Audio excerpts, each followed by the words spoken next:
Political parties کے ان کے لوگوں سے میری بات ہوئی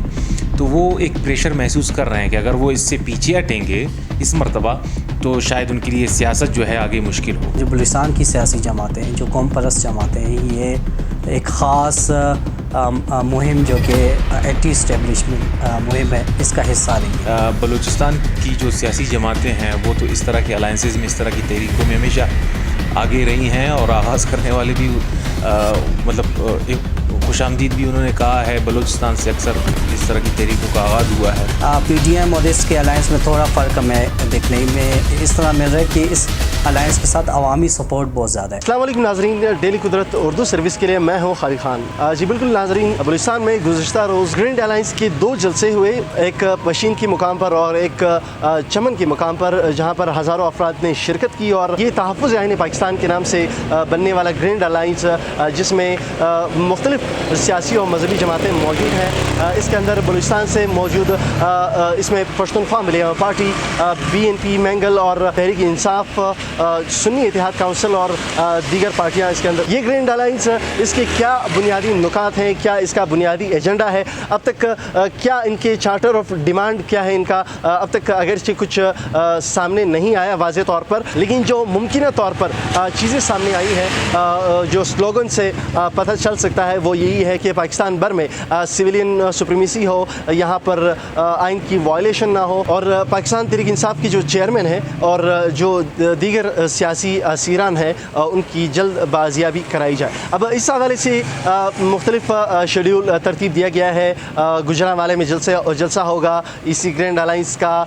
پنجاب کے اندر یہ جلسہ، مختلف جلسے جلوس ہوں گے، اور اس کے ساتھ ہی KPK کے اندر اور سندھ کے اندر بھی یہ جلسے ہوں گے. اب بنیادی طور پر دیکھنا یہ ہوگا کہ یہ جلسے کتنے کارآمد ثابت ہوتے ہیں، اور یہ جو الائنس اس بار بنا ہے یہ کتنا کارآمد ثابت ہوتا ہے. ہم کوئٹہ کے اندر مختلف جید صحافیوں سے اس حوالے سے جاننے کی کوشش کریں گے کہ ان کے پاس کیا معلومات ہیں اور کیا خبریں ہیں اس گرینڈ الائنس کو لے کے جو تحفظ ہے آئین پاکستان کے نام سے بنا ہوا ہے. جی بالکل ناظرین، اس وقت سینئر صحافی اور تجزیہ کار منظور احمد صاحب ہمارے ساتھ موجود ہیں. ان سے جانیں گے کہ گرینڈ الائنس کا کیا پلان ہے اور کیا آگے ہونے والا ہے. Thank you so much sir for being here. پہلے یہ بتائیں سر کہ گرینڈ الائنس کا کیا لب لباب ہے اور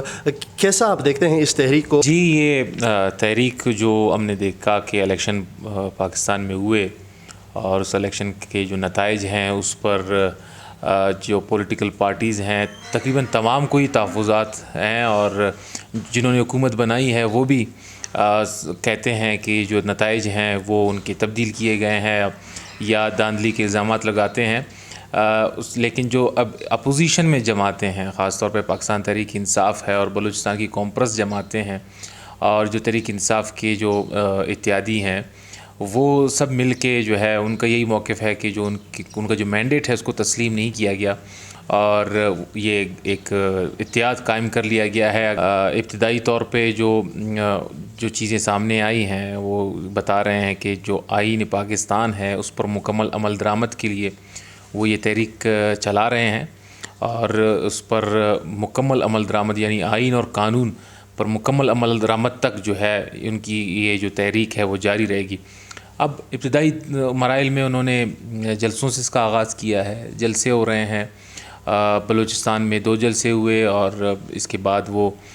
جائیں گے پورے پاکستان میں، جس کا شیڈول بھی انہوں نے اعلان کیا ہے کہ کب کہاں وہ احتجاجی جلسے کریں گے. کلامی معاف، ایسا کیوں ہوتا ہے کہ بلوچستانی سینٹرک ہوتا ہے، اور کیا یہاں کی جو نیشنلسٹ پارٹیز ہیں جب مرکز سے یا پنجاب یا دیگر صوبوں سے جب بلوچستان کی طرف رخ کیا جاتا ہے تو اس کا مطلب یہی ہوتا ہے کہ یہاں کی جو پارٹیز ہیں وہ کافی جمہوری ہیں دیگر پارٹیز کی بنسبت، یا کچھ اور ہے؟ جی دیکھیں، بلوچستان میں اگر آپ تاریخ اٹھا کے دیکھ لیں، سیاسی جو تحریکیں ہیں یا جو سول بالادستی کی تحریک ہے جو مجموعی طور پہ ایک چل رہی ہے، یعنی 2 سوچ پاکستان میں موجود رہے ہیں. آپ ابتدا سے دیکھیں جو سول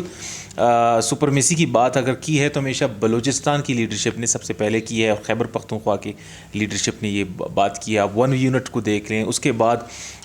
چاہے ایوب خان کا دور ہے یا ضیاء الحق کا دور یا جنرل مشرف کا دور، ان تمام میں بلوچستان کی جو سیاسی سوچ ہے انہوں نے ہمیشہ سویلین اور پارلیمنٹ کی بالادستی کی بات کی، اور وہ اس حوالے سے کلیئر بھی ہیں. لیکن اس طرح کا فیڈ بیک کبھی پہلے باقی صوبوں سے، خاص طور پہ پنجاب سے بلوچستان کی لیڈرشپ کو نہیں ملتا تھا، یا اس طرح کی پذیرائی نہیں ملتی تھی، بلکہ القابات دیے جاتے تھے اور ان کو غدار یا ملک کو توڑنے کے حوالے سے ان کو کہا جاتا تھا۔ یہ سیاسی شعور کی بات ہے کہ بلوچستان میں جو جمہوری سوچ ہے، میں سمجھتا ہوں باقی صوبوں کی جو لیڈرشپ ہے اس کی نسبت زیادہ رہی ہے اور ایڈوانس رہی ہے۔ بلوچستان حکومت پر بالخصوص اور پاکستان کی مرکزی حکومت پر بالعموم کتنا پریشر اب تک ان دو جلسوں کا ہوا ہے آپ کی معلومات کے مطابق، اور کیا آگے چل کے اس طرح کا پریشر مزید بلڈ ہو سکتا ہے اس حکومت پر؟ پریشر تو موجود ہے۔ آپ دیکھیں کہ جلسے سے ایک دن قبل جو ہے دفعہ 144 کا نفاذ کیا گیا۔ یہ جب بھی حکومتیں اس طرح کی کوئی چیز، سیکیورٹی ایشوز ہے، یہ جب بھی حکومتیں اس طرح کے فیصلے کرتی ہیں تو اس کا مطلب ہے کہ وہ پریشر محسوس کر رہے ہیں، اور ہمیشہ یہ پریکٹس رہی ہے۔ بات بھی یہی ہوتی ہے کہ سیکیورٹی ایشوز اور یہ مسئلہ تو وہ مسئلہ، لیکن یہ سب کو پتہ ہے کہ دفعہ 144 کا جو استعمال ہے وہ بالکل سیاسی ہو گیا ہے۔ سیکیورٹی سے یا آلات کو مینٹین رکھنے سے اس کا تعلق نہیں رہا۔ بہت ہی بدقسمتی کی بات ہے۔ دفعہ 144 کا نام سنتے ہی جو ہے وہ پولیٹیکل موٹیو اس کے ذہن میں آنا شروع ہوتے ہیں کہ کیوں لگایا گیا ہے۔ یہ نہیں سوچا جاتا کہ سیکیورٹی ریزنز ہے۔ تو حکومتیں تو کہتی ہیں، لیکن وجہ یہی ہے کہ راستے روکے جائیں اور مشکلات پیدا کی جائیں، اور یہی چیز نظر آتی ہے کہ یہ آپ جو ہے پریشر میں ضرور ہیں۔ دیکھیں 2016-17 کے بعد سے منظرنامہ تھوڑا چینج ہوا اور بلوچستان کی پولیٹکس مین اسٹریم کی پولیٹکس سے تھوڑی مل گئی۔ ہمارے بہت سارے سیاسی جو لوگ ہیں وہ مین اسٹریم کی پولیٹکس کا حصہ بن گئے۔ حالیہ ایسے میں آپ نے دیکھا ہوگا سرفراز بگٹی، انوار الحق، صادق سنجرانی ایسے نام ہیں جو فیڈریشن کی پولیٹکس میں انہوں نے بہت ساری بیڈنگز بھی کی ہیں اور مختلف سیاسی منظرنامے کا وہ حصہ رہے ہیں۔ اس سے قبل بھی جو بلوچستان کی سیاسی جماعتیں ہیں، جو قوم پرست جماعتیں ہیں، یہ ایک خاص مہم جو کہ اینٹی اسٹیبلشمنٹ مہم ہے، اس کا حصہ رہی ہیں، جن میں جو خاص جماعتیں ہوں بلوچستان نیشنل پارٹی مینگل ہے اور پشتونخوا میپ ہے۔ کیونکہ اس وقت بھی ایک جماعت تحریک انصاف اس قسم کا بیانیہ لے کر چل رہی ہے اور انہیں مزید سپورٹ کی بھی ضرورت ہے، تو اس کے لیے انہوں نے مختلف سیاسی جماعتوں کو اپنے ساتھ ملایا ہے، جس پہ اس وقت BNP اور پشتونخوا میپ اور دیگر سیاسی جماعتیں ان کے ساتھ شامل ہوئی ہیں۔ تو اگر آپ یہ کہیں کہ بلوچستان کی سیاسی جماعتوں کا کیا رول ہو سکتا ہے، تو کوئی خاص اتنا بڑا امپیکٹ تو بلوچستان کی سیاسی جماعتیں نہیں کر پا رہی ہوتی ہیں، کیونکہ اس کے کوئی اتنی اسٹرینتھ نہیں ہے نیشنل اسمبلیز میں، سینیٹ میں، تو اس کا یہ ایک آپ کہہ سکتے ہیں، بٹ چھوٹے لیول پہ اس بڑی جماعت کو اگر سپورٹ کی بات کی جائے تو اس کے لیے آپ دیکھ رہے ہیں کہ جلد سے جلوس پبلک انگیجمنٹ کریٹ کرنے کے لیے یہ جماعتیں کافی کارگر ثابت ہو رہی ہیں نیشنل لیول پہ بھی۔ دیکھیں بلوچستان میں تحریک انصاف کوئی بہت مضبوط جماعت نہیں ہے، جبکہ پشتونخوا میں BNP ایک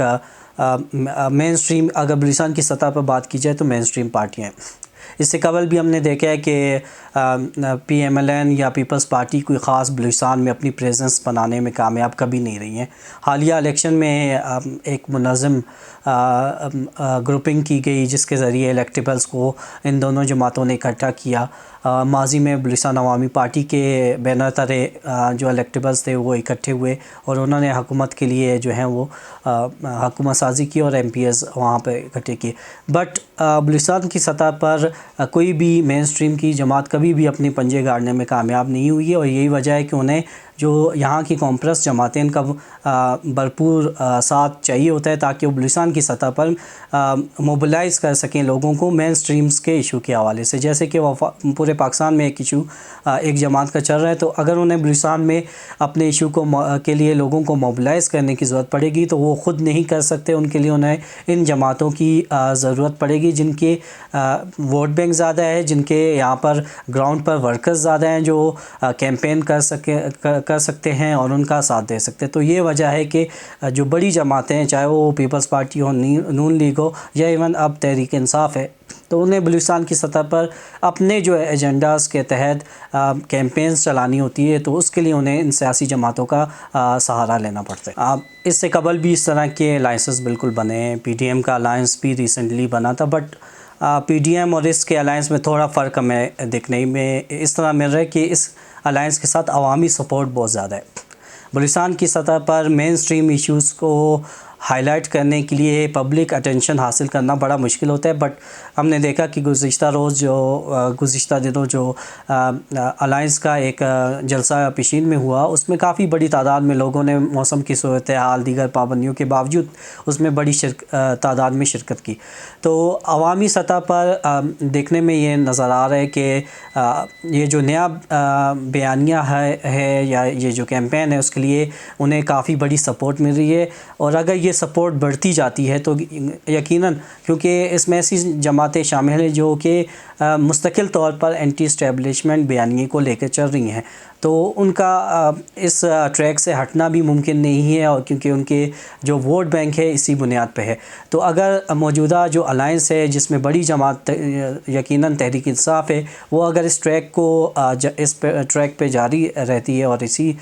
کیمپین کو لے کے چلتی ہے, تو یقینی طور پر آئندہ کچھ عرصے میں آپ یقینی اس کا امپیکٹ دیکھیں گے کہ بلوچستان کی سطح پر بھی اور وفاق کی سطح پر بھی جو اس وقت حکومتی اتحاد ہے ان کو کافی مشکلات کا سامنا کرنا پڑے.